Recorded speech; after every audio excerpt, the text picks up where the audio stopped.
Kamera rolling action. AC kurang dingin.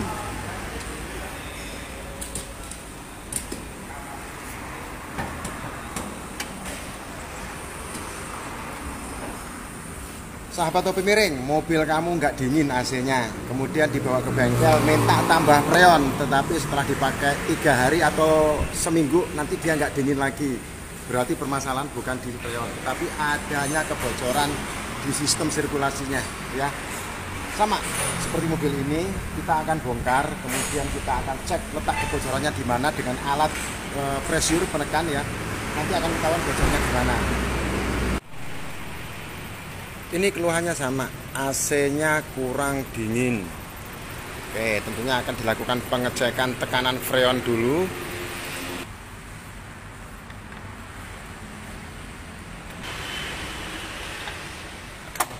Tutup.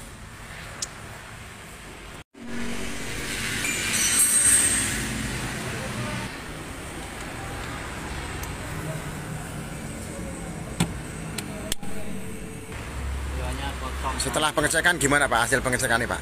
Freonnya kosong sama sekali. Freonnya kosong, jadi ini nggak ada tekanan freon, ya.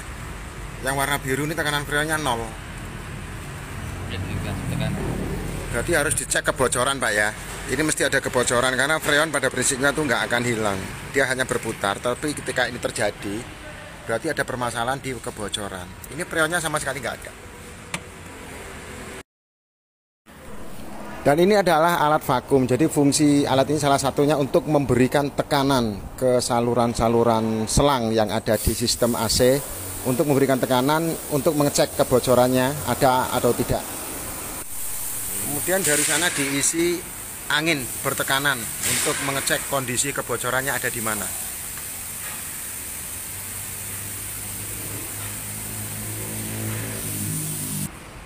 Ini diisi antara 250 sampai 300 bar.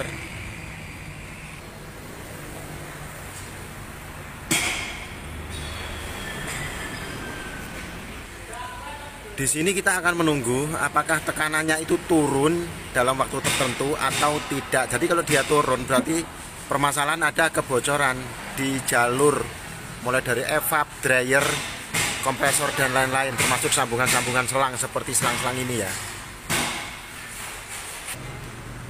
Dan setelah kita tunggu kurang lebih 3 menit, ini ada kebocoran. Di sini dari angka 300 dia turun ke 250 bar. Berarti kan berkurang 25 bar dalam 2 menit. Berarti kebocorannya sudah parah banget. Dan setelah 5 menit ini pressure-nya terus turun. Berarti kan kebocorannya gede sekali ini ya. Kalau diisi freon percuma. Buang duit tok karena paling dipakai sehari 2 hari nanti udah nggak dingin lagi. Satu-satunya jalan harus bedah dashboard untuk pengecekan evaporator.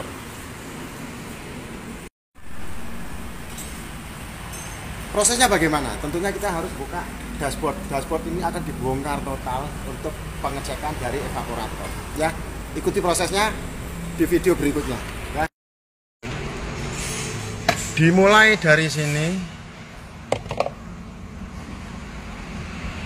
Kemudian melepas konsul box. Nanti intinya ini akan dipreteli, tapi kita ngambil poin videonya saja ya untuk menghemat durasi. Ini akan kita bongkar semua, kemudian nanti sambil menunggu bongkar kita mereview servis yang lain di sana. Karena nanti kita akan ngambil videonya setelah dibongkar saja untuk tahu trouble-nya di mana.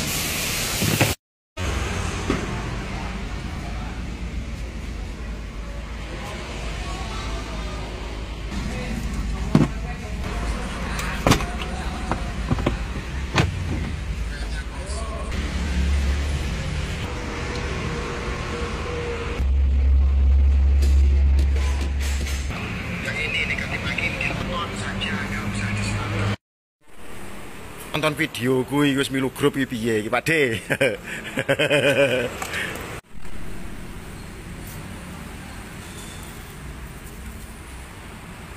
Pembongkaran ini rumahan dari evaporator ya, teman-temanku. Ini letaknya di sini. Kita akan persingkat saja videonya untuk pengambilan gambar ketika evaporator dilepas. Nah ini dia nih, kalau evaporator sudah dilepas langsung kelihatan dia. Ini kebocoran-kebocoran seperti ini yang membuat freon itu habis. Tuh, ini sudah pernah disambung, pernah dilas ya, ini pernah direparasi. Tetapi namanya reparasi sering saya sampaikan di room live saya dan juga di pembalas komen, jangan evaporator itu dilas karena nggak awet. Karena kalau dilas sebelah sini misalkan, itu yang bocor nanti sebelahnya. Karena ini kan lasnya aluminium, jadi nggak kuat. Ini harganya ya sekitar 900-an, 800-900. Jadi nggak usah dilas-las ya, untuk kebocoran evaporator ganti saja. Karena proses untuk nyopot ini jasanya lumayan tinggi, harus buang freon, harus buang oli dan segala macam. Kita lihat dalemannya ya, oh sudah dibongkarin. Itu letaknya di tengah-tengah dashboard.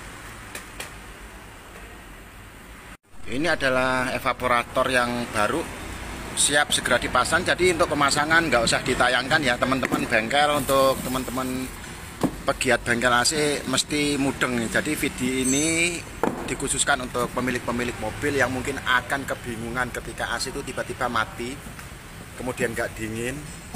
Prosedur pengecekan langsung ke bengkel umum atau bengkel spesialis air conditioning. Proses pemasangan kembali unit evaporator setelah melepas beberapa bagian dari dashboard.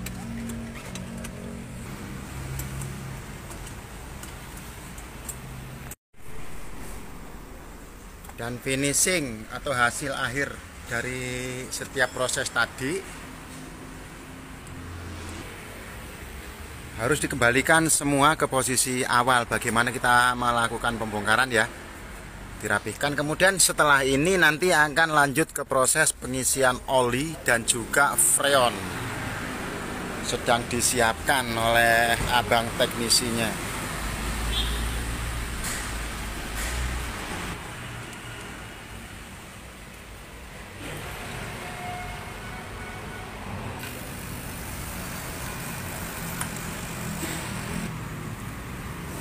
Ya, ini adalah proses vakum. Jadi vakum ini untuk mengeluarkan sisa-sisa oli dan freon kemarin agar bisa dimasukkan oli dan freon terbaru yang paling baru untuk penggantinya. Jadi nggak tercampur dengan freon dan oli yang lama. Ini adalah proses ngisi oli untuk kompresor. Kemudian persiapan untuk pengisian ini cairan pendinginnya yang kita kenal sebagai freon. Kita menggunakan yang 134A. Setelah posisi siap, mesin dinyalakan sambil kita melihat ukuran yang diperlukan adalah 40 PSI.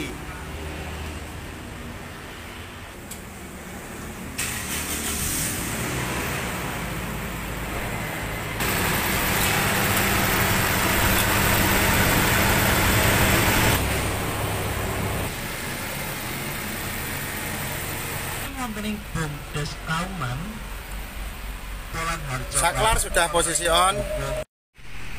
Saklar AC sudah posisi on ya, sudah nyala.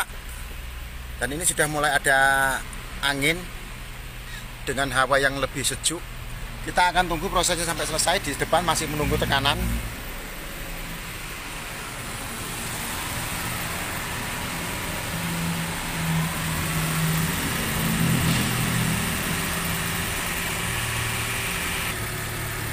Kemudian ini adalah kontrol freon Pak ya.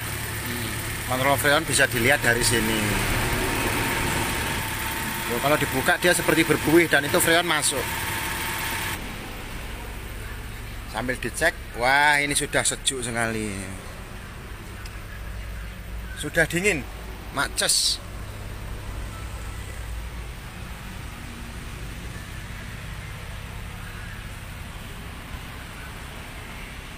Jadi itu tadi ya sahabatku ya, prosesnya sudah selesai. Jadi servis untuk penggantian evaporator karena kebocoran itu untuk unit Innova memakan biaya sekitar 2 jutaan. Itu sudah total, sudah all in. Jadi termasuk freon, oli, evaporator, jasa, bongkar dashboard, servis dan juga garansi servisnya ya. Ketika itu terjadi, segera hubungi bengkel terdekat atau bisa langsung saja ke kontak nomor kita yang ada di deskripsi. Langsung. Terima kasih, sampai di sini dulu videonya. Senang bisa menjadi bagian dari Anda.